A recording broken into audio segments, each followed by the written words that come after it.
All right. Remember also coming up Friday, April 3rd, Saturday, April 4th, we're going to be holding our first annual Sunday's Best Worldwide Intergalactic Convention. And we're going to have some really great presentations from people who know and seek and love God, and maybe some who don't. We may have an atheist even stand up and give his Sunday's best on why atheism is the superior way. It's daring, but why not give them a voice so that you can test all things? Here in Salt Lake City, if you're in this area at the time, that's during General Conference. For some of you might be. You might want to stop on in on the HOTM studios on Friday, the April 3rd, or Saturday, April 4th. And we're going to let you know about the actual times and layout structure as we get a couple weeks in from here. Who will be there? Denver Snuffer of the Restoration Movement. He's a former Latter-day Saint. Lee Baker, also a former Latter-day Saint. A former Christian, now a Jew, if I understand it right. Father Christopher Gray of the Roman Catholic Church, grew up in Utah. Bob Bergeron, he's an active Latter-day Saint. Myself, representing subjective Christianity in the Age of Fulfillment, and potentially having a Greek Orthodox presenter as well as an atheist. Attendance is free, but space is limited. We'll give you more details as we draw closer. Friday, April 3rd, Saturday, April 4th, and we'll go from there. Got this email from Sarah B. in Southern California. Shawn, I've been meaning to email you. Don't worry. I have no hasty. I think it says hasty, but I think she means nasty comments, questions, or concerns. I'm actually emailing to thank you. If you don't mind, I want to share a brief introduction to who I am. We get these, once or twice a month now, and they still warm your heart. My name is Sarah, and I am from Southern California. I was born and raised Mormon, not one anymore, exclamation point. I had a ridiculous patriarchal blessing that directly told me to serve a mission. I did what I was told and left for Mexico City, MTC, August 2019. Well, I was sent to Texas Spanish speaking. Needless to say, I came home in November of 2019. I met so many believers in Texas who asked me thought-provoking questions, directed me to the truth in the Bible, presented archaeological accounts of the Pearl of Great Christ bullcrap. My boyfriend, a guy I converted in 2017, sent me emails containing articles, biblical references of Jesus being God in the flesh. He left the mission while I was on my mission, discovering the truth of Jesus Christ. This is happening more and more, you guys. This is a great email. I see how God changed us both at the same time from far away. Since December 2019, when the stake president released me, I have been free from Mormonism. My boyfriend and I have been listening to Hard Matter and Campus for weeks. They have really helped us, especially me. When the stake president yelled at me for coming home early, I turned on HOTM and laughed. When I was confused over John 1:1, I listened to Campus and opened my mind and learning. When my parents threatened to kick me out, I looked up UTLM.org. Your honesty and diligence to teach the truth found in the Bible has really, truly helped us. I know that people usually email to debate, dialogue, ask questions, and grievance, but I really simply want to say thank you to your staff, to you for your hard work. Thank you for recognizing and needing and filling in with the gospel. You have 2 people in California that listen to your podcast weekly. God bless you. Warms my heart when people, whoever they are, come to discover the truth, abandon organized religion, follow the true and living God. So we thank Sarah for her email. Speaking of emails, we've had a number of passionate responses about the abortion show, and so let me pass some of them on to you. This one is from, this one is from Bob H. It's a little bit lengthy, but he brings out some things. I just happened to catch your recent program on abortion. I've personally been politically conservative in my life and have been and currently am considerably more liberal. Still, I don't generally engage people on the issue. This is in large part the result of having once raised my opinion on the subject to my mother and sister. They snapped at me, letting me know that not being a woman, I didn't have any business weighing in. I didn't know and never would know, they said, just what a woman was going through a pregnancy, what she was dealing with. And in terms of coming to any final conclusion, I have accepted that admonishment in the years since. But as you continue tackling this issue from the perspective of believers in Christ, which I am sure you will, I do have some thoughts that ought, I think, to be regarded as part of the discussion. For starters, this is interesting. Statistically, 1 woman in 4 will have an abortion during her lifetime. That is astounding. Considering this, we are certainly obliged to ask the question of whether it is actually appropriate to suggest that 1/4 of all women are murderers. No answer is implied here, but I do think this real-world fact needs to be taken into account when the matter is discussed. And a certain claim of those asserting pro-life position that merits deeper attention is that life, meaning full human personhood, hence worthy of full protection under the law, begins at conception. At that moment, a genetically unique new individual, unless it splits and becomes identical twins, has, they insist, come into existence. But let's look at what actually happens here. Should the fertilized egg reach the uterus and implant in its wall, a viable pregnancy results. If it doesn't, it's flushed from the woman's body, unbeknownst to her or anybody else. And immediately following the implantation of a fertilized egg, the uterine wall changes, rejecting any other implantations. Any second or third fertilized egg that gets there, unless one hits roughly simultaneously with the first, resulting in non-identical twins, gets flushed. Some estimates of the percentage of embryos that do not implant are as high as 50%. But even if this number is too high and the low-end estimate is 1/3, in short, and this point is not meant to be glib, this makes God, the author of human biology, the greatest abortionist in the world. In fact, if a couple, let us presume them to be married, pro-life Christian couple, hoping to make a baby, engages in unprotected sex more than once in a month, they are simply increasing the chance of creating embryos that will leave the woman's body and never result in a pregnancy. In short, whatever we decide societally to do about abortions, any assertion that starts with life begins at conception argument impugns not only all married couples seeking to have children who engage in too much sex, but also God himself. For your consideration, sincerely, Bob H. It's a side of the argument, certainly, that is going to offend people on the other side, but it's a point of view that needs to be considered, and I think it has some points that are interesting.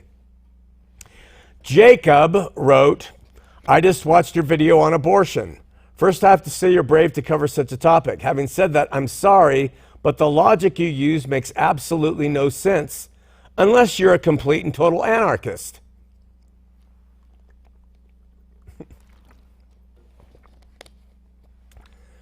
By the logic that you use to say that we shouldn't make laws about abortion, then we also shouldn't make laws against child abuse or murder. The reason we make those laws against child abuse and murder is to prevent people from harming other people and interfering with their basic rights. Do you really think governments should remove those laws against murder? Your logic used in the show gave that impression, but I suspect you don't really think that way. The same way that laws protect an adult's life, they should protect an unborn baby's life too. The reason that many religious figures are taking political stances against abortion, not saying anything about child abuse or murder, as you pointed out in your show, is because we already have laws to prevent those things. Shawn, by using your logic that if God doesn't stop us from doing it, then we shouldn't make laws against it, then by the same token, you'd want to repeal laws against murder. Is that really what you're saying? If not, then your argument makes no sense. I personally think that both the unborn babies and mothers' lives should be protected under the law. I also think that if we can tell the unborn baby's heart is beating, then we know they're alive and they should be given just as much protection under the law as you and I have. I understand laws might have to get complex to cover things like ectopic pregnancies where the mother's life is threatened, but that is an unusual circumstance and both lives should be taken into consideration under the law. Man's laws are made to protect people from harming each other, and they should continue to do so even in the womb. At least that's my take. Regards, Jacob. Again, this is another side of the coin, and he brings up good points. Some of the things he said I did not say, and I didn't intend to mean, but yet nevertheless, he brings up points that are viable and have to be taken into consideration. I wrote back to Jacob, appreciate your take, brother. The bottom line point I'm trying to make is abortion is a symptom, not the problem. This was given to me by another brother who emailed me, and it's a really good point. That this is a summary of what I'm trying to say. Abortion is a symptom. It's not the problem. As Christians, we know the problem, and as Christians, we ought to spend our time and resources on that, not on symptoms. And this is my take. Let love reign along the way. Jacob's reply, thanks for the response. I think I agree in principle, but not the application of what you're saying. Was Jesus' parable about the Good Samaritan not entirely about taking care of our neighbor's symptoms? Very much so. He taught us to take care of the symptoms of others when he said, I was hungry, you gave me food. I was thirsty, you gave me drink. I was a stranger, you welcomed me in. I was naked and you clothed me. I was sick and you visited me. I was in prison and you gave to me. And he goes on and on. That's what the scripture says. Taking care of our neighbor's symptoms is a very valid thing for Christians to do and very much taught by Jesus in the Bible. If we as Christians are supposed to feed our hungry neighbor and clothe when they're naked, how are we not also supposed to protect him when his life is being threatened? Of course, there's assumptions being made there. There's the argument. Is that the same value as a living, breathing, walking around or crawling around human being, one that's in utero? Maybe at a certain stage, but we're getting down rabbit trails, which are argued endlessly by both sides. The child in a mother's womb is our neighbor, he concludes, and we should offer the child just as much protection as we offer the man's laws for our own lives. That seems very Christian to me. I think that the protection of human life is a very valid use of Christian time and resources. Can you really say that we should care for others as the Bible teaches, but not include the protection of life from someone who cannot defend themselves? He's coming at me with the arguments. And you'll notice I didn't address the arguments. That's going to frustrate a writer in just a minute. But I don't address the arguments because the arguments are always made from both sides. Always made. That's why I didn't address the arguments. That's why I didn't bring them up. Because there's not really a solution to those arguments. Even though people think that they have the solution, there's not in this fallen world. My response to him are, your arguments are fine. Have at them. But they are all just arguments. I said, I learned from the Amish that we can extrapolate any message you want out of the Bible, which you have done with the Good Samaritan, which I see as a stretch. Simply put, and I think you know this, I disagree with you in whatever you throw my way. It's not out of disrespect. I just know in advance the proofs, and I find it all wanting in light of my understanding. I hope this helps. Go as you are led. I cannot refute your personal choices. I can only resist principles that undergird such. And that's the point. When you get into a tit for tat argument, I hate the phrase, but when you get into these arguments, you become polarized into your own prejudice and bias. And the other arguments don't matter anymore. And all we do is we split. And all those points were made in the show on abortion. I realize there's all kinds of things that are believed strongly, heartfelt about abortion by Christians who truly, sincerely are convinced that the minute the egg and the sperm unite, it is a human being that needs to be protected with every ounce of our vigor as another human being who is riding a bicycle down the street. I get that. I really do. But we're talking about solutions here. We are not talking about debates. We could make a platform on just take one side and go at it. But that is not going to accomplish anything in this fallen world. And I'm standing by that. Kathy wrote, my stepdaughter who lived in Seattle, Washington at age 16, she's now 49, got pregnant. She told her mother, and her mother forced her to have an abortion.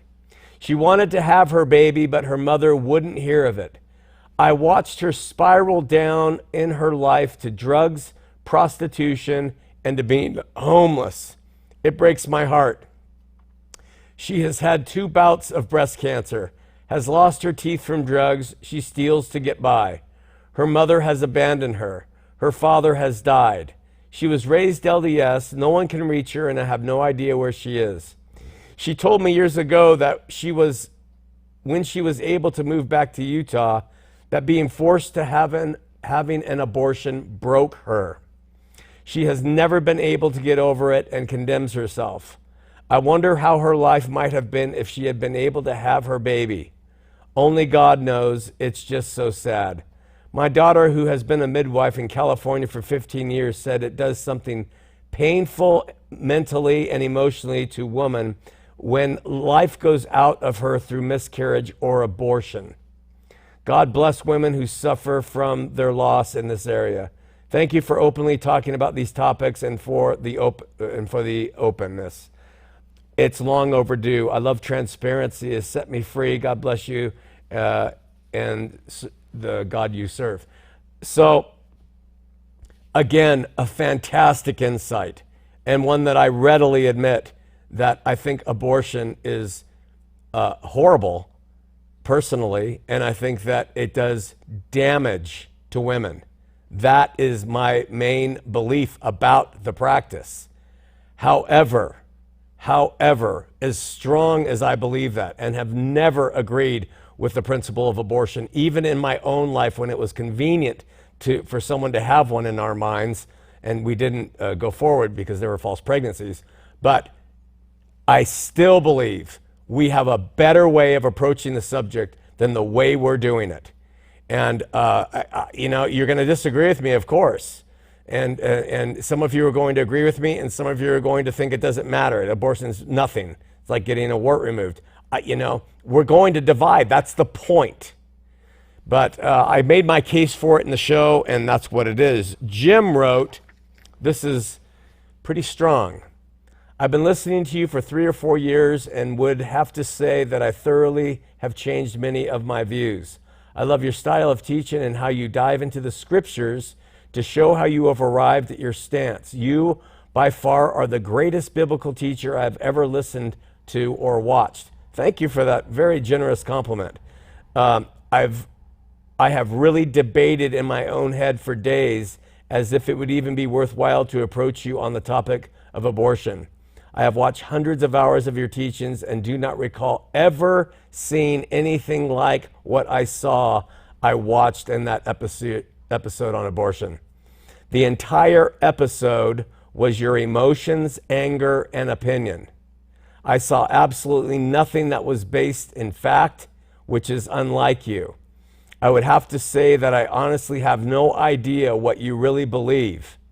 If you found out today that one of your grandchildren were being abused, would your opinion be, oh well, God let it happen? That seems to be your view. Do you believe that we should do nothing about the millions of abused, starving children in this world because God lets it happen? Should all of our prisons be emptied? It's just fanatics and zealots, parentheses, 2 of your favorite things to call people who have the audacity to think differently than you, in parentheses, that want to put these people behind bars. I'm sure all of these violent criminals have very valid reasons for their actions. Sounds like a fantastic idea to me. Just think of the amount of money we could save in this country. We have no need for any police, military, jails, prosecution. And he adds, this episode was way beneath you. And again, very impassioned. He likes the biblical teachings that we do, but this one pushed him over the edge. I wrote him back, I'm glad it struck a nerve, brother. The topic is not single-sided. My job on these shows is to challenge prejudices we all maintain and to stir God-loving people to look at their own and see the holes. I made my personal opinions very clear on the act of abortion, but my opinions are irrelevant to the situation at hand. So I look to God's solutions, which are very clear. Love, in whatever form that it takes, everything must be done in love. Thanks for watching, brother. Like many things that I say and do, it takes time for them to be understood. But I want to say something more to Jim's email. Jim wrote, "I have watched hundreds of your shows and teachings, and I do not recall ever seeing anything like what I saw when I watched the episode on abortion." And there was a reason for that, my brother. The topic of abortion is not answered in the Bible, especially when we admit that we try to use the Bible to answer it. And when we say that, we have to, one, go to the Old Testament. We have to do that unless the New Testament cites the Old Testament. We have to go to the Old Testament and extrapolate and impute our prejudices into the verses we're using. We have to take verses that say, like, God loves children, and say, see. We have to take verses that say he's the creator of all things, and say, see. In all of those circumstances, we are imputing our prejudices into the verse to make them say what we want them to say. I'm not making that up. That is what it is. If you can show me a passage that supports abortion, that is against abortion in the Bible, that is literally against it, then I will stand corrected and I'll make an apology and I'll stand on that and make a public correction. But you really can't unless you interpret it through your own views. We have to admit when we use the Bible, and we have to admit this, that Jesus nor his apostles addressed abortion. They were being done in his age. They were being done for 1,500 years prior to his age. And that the closest passage, we have to admit, that deals with the loss of a baby in utero is in Exodus, and we covered that, and that God says if a baby dies because of the actions of somebody outside of the womb on the woman, they should pay a fine. That is the closest we get in the Bible, in the Old Testament, to God speaking directly to what is going on in that woman's womb. We don't know that it's a human of exact life. We do not know that. We can believe it with all of our heart. We might be right. We could be right. But we don't know it. And we don't have a biblical stance on it. And so when we use the Bible to say we can, it's really not fair, and it makes us look bad. I want to use the Bible for what it says, actually, and not just pull from things to make it say what I want it to say. And it just doesn't do it. We also, I don't think I have this email in here, but someone wrote and said, have you ever considered that it was the breath God gave the clay that caused Adam to be a living soul? When God breathed the breath of life into the body he formed, that was when Adam became a living soul, and that it's at the breath a baby takes, that pneuma, that wind, that breath into their lives that makes it a living soul, that otherwise maybe in utero, a baby is nothing more than like a fish that is breathing out the oxygen of another through the blood, but it doesn't have the same feelings and intelligence. You wouldn't think that a fish has a mind, will, and emotion. You would think a fish is operating on whatever it is until it gets the breath of life. So it's just another view. I'm not saying I agree with it, but it's something to consider. I personally do believe that in utero, at a certain point, that baby does respond to external things like a child. It does know the mother and the father's voice if they've been talking to it. I do believe it has something in it that is entirely human, but I don't know when it is. And so when we go to the huge argument that it begins at conception, that really becomes problematic, and it becomes an arguable thing. And if people say, well, it doesn't happen right at conception, then we go down the argument of when does it happen? You see, and these are all just arguments. We live in a sinful world. The subject is super volatile, and so throwing information at it is a waste of time. So I resorted to throwing Jesus at it. Jim continues, he says, the entire episode was your emotions, anger, and opinion. I saw absolutely nothing that was fact-based, which is unlike you. I would have to say that I honestly have no idea what you really believe. First of all, I don't think the show was filled with my emotions and anger. And I did share my opinions on what I thought about it, but my opinion was I think it's terrible. So I don't know why that would bother you, but I don't think it was filled with anger. And I do think it did have quite a bit of facts. I told you the statistics on a number of things in this world that go on relative to the abuse and tortures and deaths of children. So I think that I did use facts. But to make it plain in terms of my view on abortions, I find it horrible for the baby, for the mom, for the dad, for the family. That said, however, I pointed out that there are a lot of horrible atrocities in this world that people face, and the only solution to them is Jesus. And you cannot like that. You can get mad at that, Jim, but that's the solution. I want to talk about solutions because people will have abortions.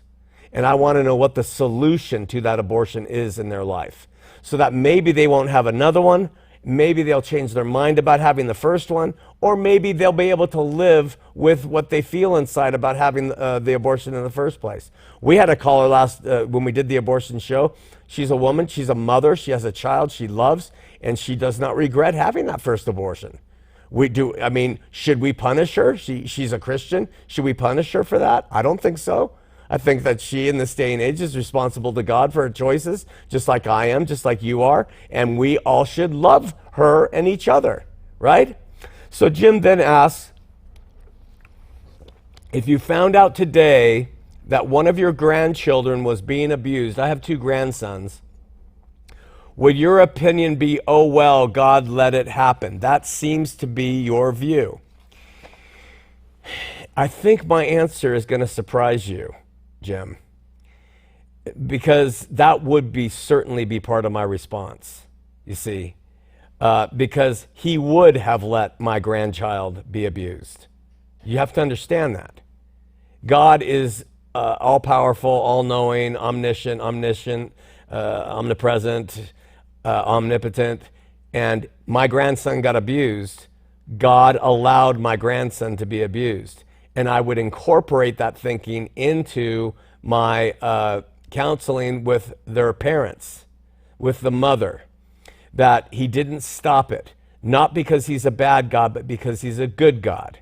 Because if he stopped every single thing that goes wrong, he would be called a despot.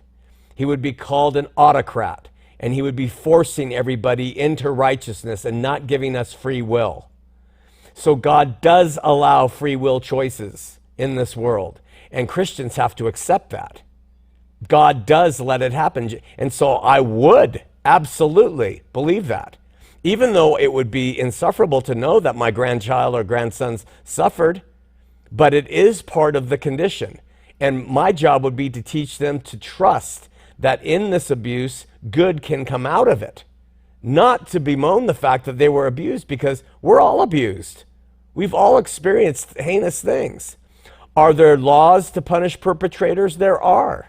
Of course there are. But those are outside of the good news. And what God's solution is to this world of pain, God's solution to this world of pain is his Son and Christian love, faith. God's solution are not man-made laws. Those are men's solutions. God lets men make the laws, but our laws do not give us, we have some really bad laws. And so if we say they're all God authored, we'd have to say that God makes some really bad laws. So we can't look to the laws of man to govern everything. This is my point, Jim. Christianity is not political. Bottom line, this is the end thing. Christianity is not a police force. Christianity is not law making. Christianity is the belief that God sent his Son, who lived, died, resurrected, and he is there, having given his life for everybody who is seeking for his solution, his love, his comfort. When Christianity steps in and tries to navigate and police and enforce laws in the world, Christianity loses, and it always has, and this has always been the case. And that's what I'm saying. Jim adds, do you believe that we should do nothing about the millions of abused, starving children in the world because God lets it happen? Of course I think that people should do something about the starving children. And I think that people should do things to help people who are suffering. I try to do my part with people who have difficulties and suffering and help out where I can. But I just don't think that abortion should take precedence over the starving children. That was my point. It's like, why don't we focus as Christians on fixing the living people's problems? And then once we have those all settled and fixed, let's fix the problem of bringing more people in to suffer with those living problems. Right now, what we're doing is we're saying, we need to stop all these babies from being killed in the rhetoric. We need to stop them from being murdered, right? But we let them come in and we don't do nearly as much or have nearly as much passion for them once they're living. Now they get to earn their keep, and now they get to fail. Now they get to suffer and be homeless and starve and everything else that we talked about a couple weeks ago. Jim says, should all the prisons be empty? I'm not against the law, brother. That was not my point at all. I am a Christian against, I'm against Christians using Jesus to impose and create laws here on this earth. I am ardently against that because I don't believe Jesus did that. No one's asking me that question. All you're doing is asking me, do you think laws are important? Do you think laws are good? Of course I do. But not in Jesus' name, because Jesus didn't go around and try to correct Roman law. He simply came in to love. Then he adds, it's just fanatics and zealots, two of your favorite things to call people who have the audacity to think differently than you, that want to put these people behind bars. That is really unfair in so many ways, Jim. I call people fanatics or zealots who use God as their authority to justify radical responses to fixing social ills. That's who I call zealots and fanatics. Those people who took airplanes and flew them into the Pentagon and the World Trade Centers in the name of God, I call fanatics. That is doing something to protest against something, a country, social ills, abortion, murder, in the name of God. God hates fags, Westboro Baptist. I am completely against that mentality because Christianity winds up being hurt when we embrace that mentality. That is, and that's what I think. So I do not refer to people who disagree with me as zealots or fanatics. If they refrain in their ways from using God as their mouthpiece. And at this point, Jim slips down a slope of sarcasm. I am not a secular anarchist. I am a Christian anarchist, and I go by what Jesus did in his life, what his apostles did in their lives. They were not political. They did not resist the political forces. That's what Christianity is to me. And when it slips over, I've already made my point. Jesus' kingdom, as he stated to Pilate, is not of this world. The world is not interested in Jesus' kingdom. Those two should not try to overflow to manage this world. And so our duty as sons and daughters of the King is to perpetuate his kingdom and the king of it, which are not of this world, which are of love, which are of the fruit of the Spirit, and which are about the solution to people having abortions, not to the abortions themselves. And Jim ends the email with, this episode was way beneath you. And this comment supports my approach to the topic in the first place. And let me make this point, and we're going to wrap it up because I don't think we have any more. Jim, my brother here, because he's my brother, just because we differ on this, it doesn't mean anything. Jim and I would probably differ on everything under the sun when it comes to life in this world.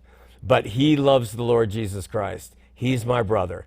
And he would have loved, Jim would have loved if I had done a show on abortion that railed against abortionists, that condemned people who have abortions, if I had called it murder, if I stood by all the rhetoric and all the stances and arguments that the pro-life people use in their arguments against it. Jim would have written me an email that congratulated me on being strong and courageous and standing up for truth.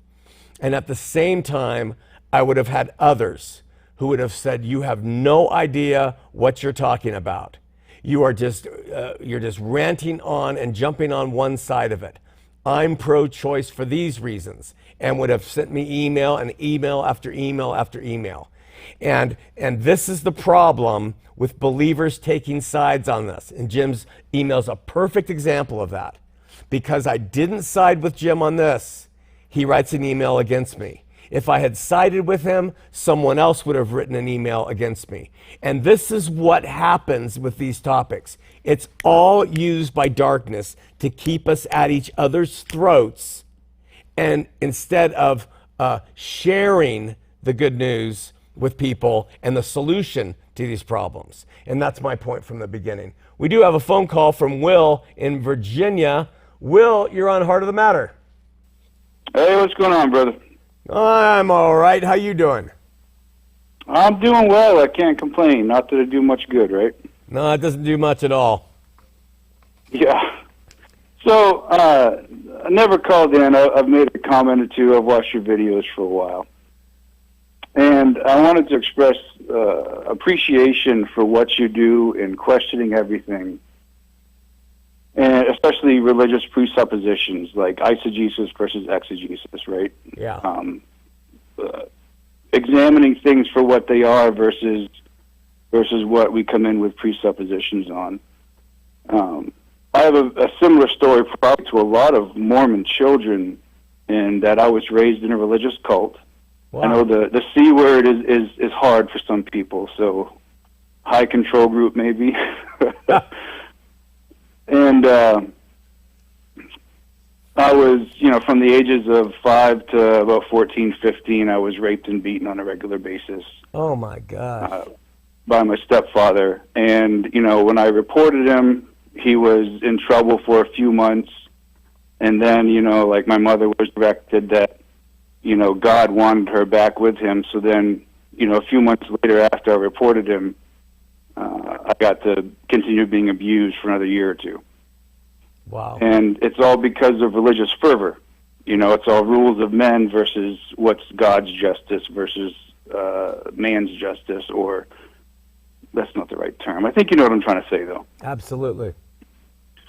And, I have quite a crazy backstory from my life.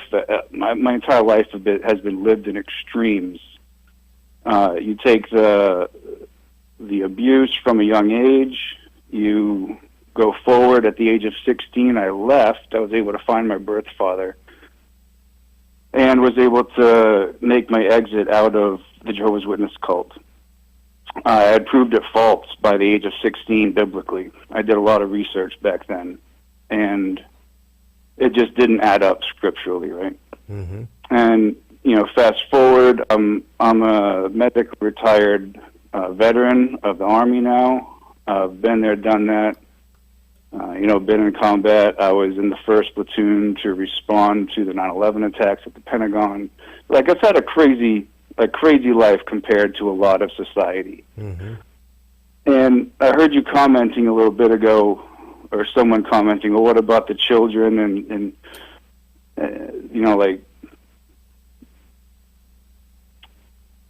God either feeding the children or saving the children or something along that line. And the interesting thing for me is that from an early age, probably from the age of 17 or so, I've been able to use what I went through to help other people, and that continues to this day. I'm in regular contact through either phone or email with ex-Jehovah's Witnesses and other abuse victims. And I've been able to at least give some understanding, let them know they're not alone. I'm no counselor or anything like that. I'm just a layman when it comes to everything. And so, the interesting thing, I guess, my point was when I wanted to call in when someone talking about the children is that the crazy thing is when you look at the framework that God has set up to support Christians, support believers, support humanity. You can put a whole lot of different labels on it. And the peace that I have, given human understanding, I shouldn't have the peace that I do. Right. And I shouldn't be able to help people the way I do. I should be in a biker gang, or I should be in prison, or I should be dead, Mm-hmm. And I guess it all comes down to, I just wanted to call in and say thank you for what you do. You know, I try to do activism where I can. I'm a nobody, you know, like, so it's very small, and my scope is much smaller than your scope. But I do really appreciate what you do in trying to help people out of religion and into that gnosko relationship, like John 17:3 talks about, you know. Hey, Will. Go ahead, sorry. So can you share with our audience, I mean, you have gone through some brutal stuff. And like you said, Yes, so sir. many people turn to atheism, anger, hatred, and then Yes, sir. everything that follows from that. How did you, at such a young age, after having been raped and beaten and suffering abuse, and then reporting it, and then your mom getting back involved and it happening again for 2 years, how did you overcome that? Well, that was a long road. When I left, I would say I was agnostic for a long time. And this is also part of the problem with the Christian cults, is that, you know, they are supposed to have the answers. They have the direct link to God. Yeah. But then, you know, one of their Watchtower magazines would come out, and within a few seconds, because I was giving talks on a weekly basis at my local Jehovah's Witness church, Kingdom Hall congregation, whatever you want to call it. So at the age of 15, 16, I was up there on the podium giving talks every week. And so that, you know, I did a lot of studying because of that. And so then they would have something come out in one of their magazines saying something, and I would look at it, and I'd say instantly I could turn to a text and prove it false.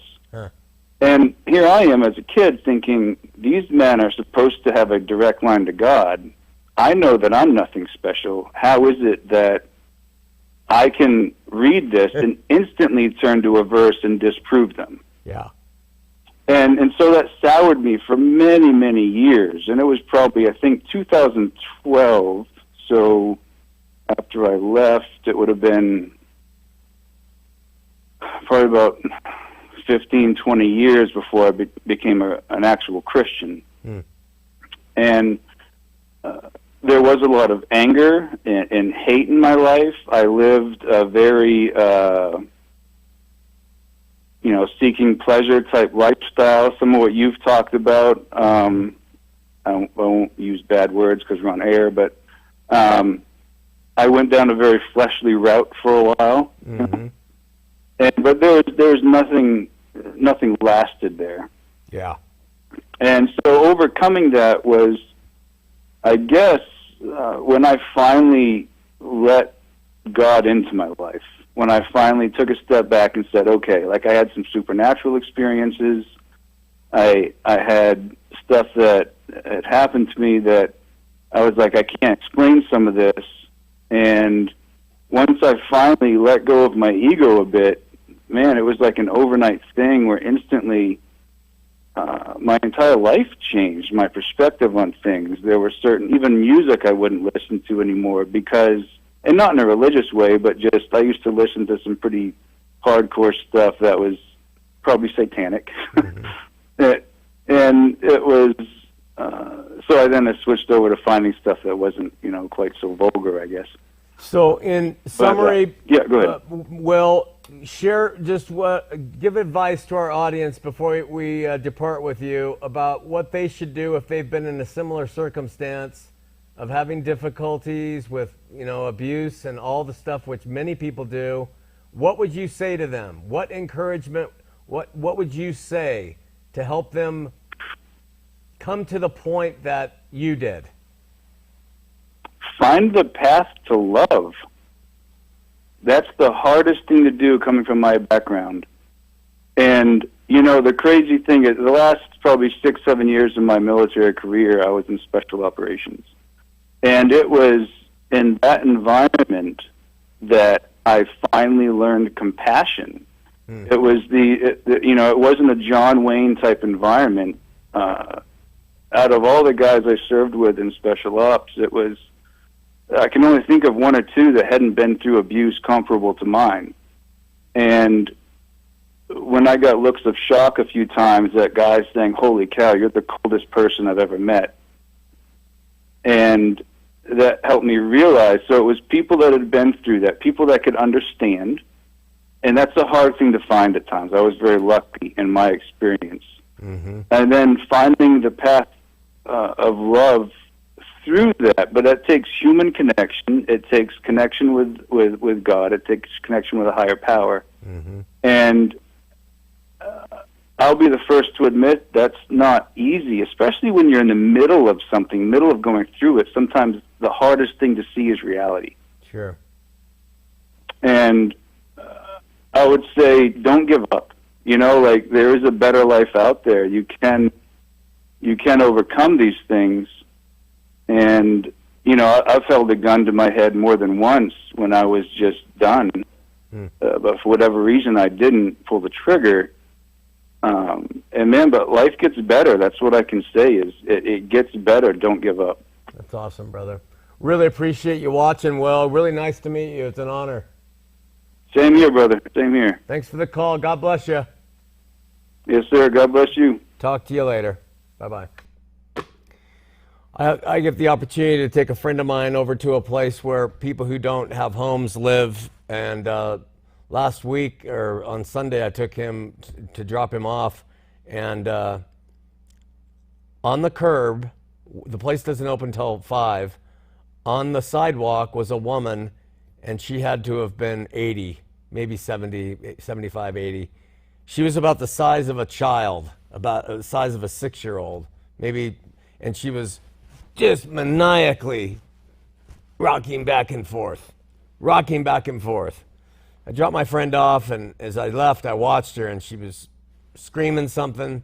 Sitting in the dirt next to her was a guy who had cross-eyed, and he was probably 30, and he had terrible teeth, and they didn't look like meth teeth. They looked like disability teeth. He was filthy, and he was just staring. And then there was a group of guys walking toward, and they were obviously tied up in some kind of drug thing because they had the appearance of drug users. And the sight was in one small place, the size of this, half this building, where I witnessed that single sight dropping my friend off to this place to sleep that night. That's one place in this world. And it's a suffering world. People are really suffering. It's something we can't even think about, because if we let ourselves go there, we won't be able to comprehend it. We'll get so despondent. We are so fortunate that if you have a home to live in, cars to drive, food to eat, we are fortunate. And the people who go down the road of some of these horrible things and that have happened to them and that they themselves do need Christian love, because I just don't see anything else working. You can throw money at it, it doesn't work. You can argue it, you can legislate it, you can do anything. It's got to be love, and it's got to come from Christians first. And I just don't see it coming out of us first. In fact, I often see the love that we should have coming out of us last. And that's what the show's about. Let's get to the heart of the matter on these issues. It's frustrating because there's so much to talk about with them, and there's only so much time, and you're going to be bored to death if we beat them all to death. But let's just try to turn the tide of what has been done in the past relative to our faith. Let's step away from that stuff, and let's just try to see things through different set of eyes. And we will see you next week here on Heart of the Matter.